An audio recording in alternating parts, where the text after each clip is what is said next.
Okay, let's rearrange these props. Get the Paddy Power out of the frame. We don't need that. Other brands are available. Boom, boom, boom. Okay. Hello everyone. Welcome to another video on this YouTube channel. My name is Kieran. This is Real Talk Football. Oh my god, it's so fucking hot outside right now. You don't understand. I'm in the cool part of the house. That's fine. Very bad heat wave. Anyway, enough waffle. Let's get into the video. So I have a few things to talk about today. A few main points, a few main headlines. Today we're going to talk about Peterborough, the game against Peterborough, Chelsea, and a few other things. Schalke Alternatives. Obviously we'll talk about United getting Varane. I have a few things to get off my chest today actually. So all that and more coming up on today's episode of the Even News Show. Not the morning one. Not today. First news story of the day. Chelsea beat Peterborough 6-1. Lovely, lovely win. 6-1, imagine. But at the same time, they're a League One club. They're a League One standard club. And you need to be realistic, you know. When Tammy Abraham scores against Peterborough, when Broja scores against Peterborough, when Ziyech scores a hat-trick against Peterborough, you have to remember it is against Peterborough. You know, let's be honest. So, yeah, good win, but at the same time, it's to be expected. Pre-season and all that. You don't know. You don't know what pre-season. You know, I remember Chelsea had a class pre-season about 3 years ago, and Conte ended up getting sacked that season. So, yeah, it's a bit unpredictable. You know, 6-1, yes, but also no, because it doesn't matter. And the Chelsea squad are slowly getting back to training, except for these two lads living it up, leaving La Vida Loca, Jorginho, Thiago Silva. Fair play to them, they deserve it. Jorginho, Champions League winner and Euros winner. I was wrong about him. He's a winner at heart, and I'm a points man. And I call him Glenn Whelan. That was just a ridiculous statement. This Tuesday, I believe the squad are flying out to where I live, Dublin, and they are partaking in a training camp location. I don't know if I should be sharing this because I have access to it for some reason. I don't know why. I do have connections around this area. I know where they're staying. Can I say it? I don't know. But will I say yes? Because I don't give a fuck.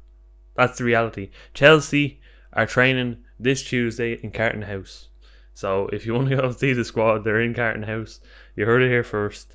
Actually, everyone probably knows. You know, it's not exactly the most kept secret in the world. Most people, whenever they come over here, most people know they're in Carton House.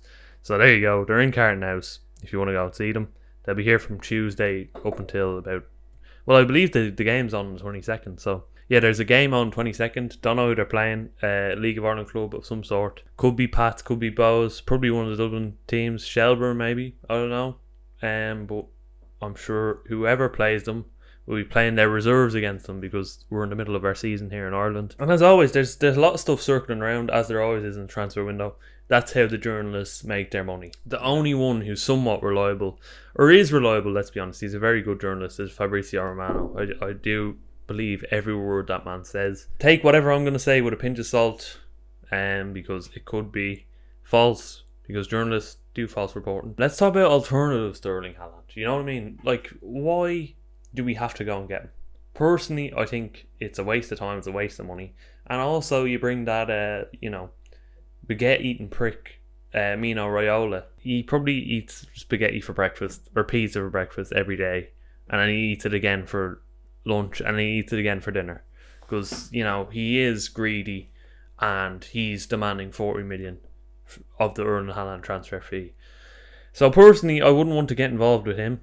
And one of the options that's being thrown around, is Schalke Alternatives from Stuttgart. Now, this fella, I remember he scored that wonder goal against Italy. Class header, near post header, so hard to do.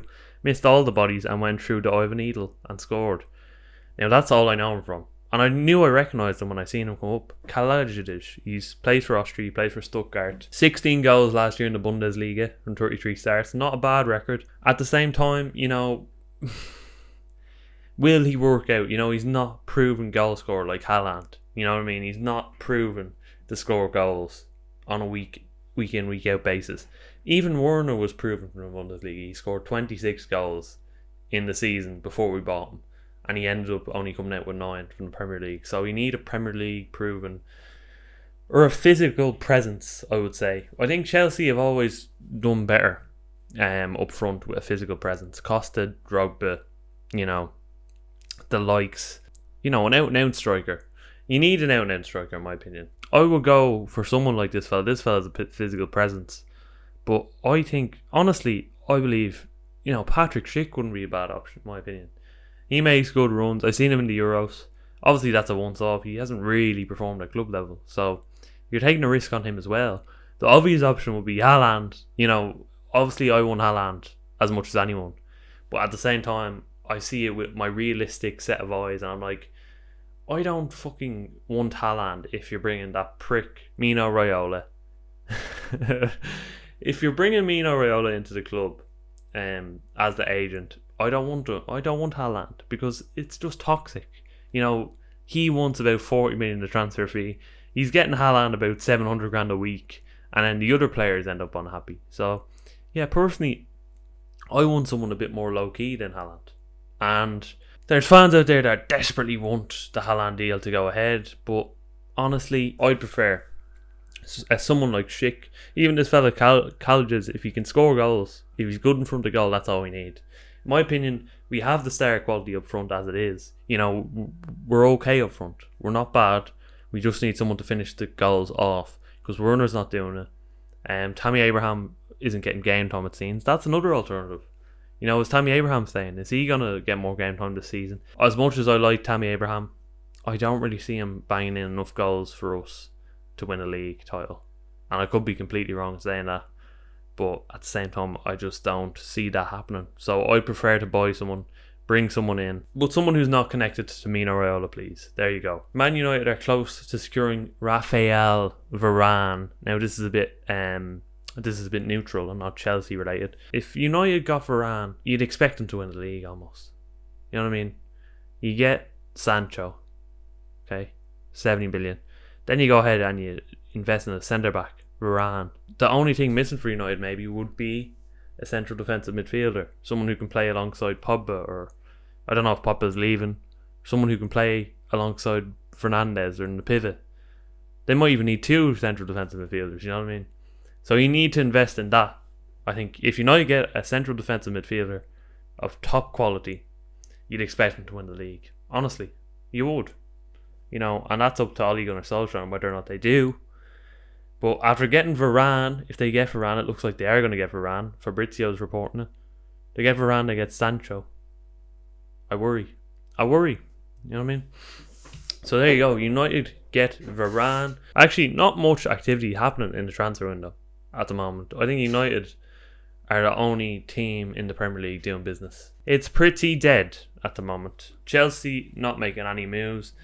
Oh, how could I forget? The last thing I want to say in this video is thank you very much, Olivier Giroud. Olivier Giroud leaving last Sunday, or yesterday. He left Chelsea Football Club, and what a servant he's been for us. You know what I mean? He's done so well. He's done so well. So well. I would say he was worth every bit of the fee we paid for him. I think it was 9 to 15 million, around that range. Every bit of that fee. Some of the goals he scored, crazy. Europa League final, a sensational performance. That whole Europa League campaign, in fact. And just doing his bit off the bench, you know, scoring some very vital goals. It was Atletico away, the overhead kick.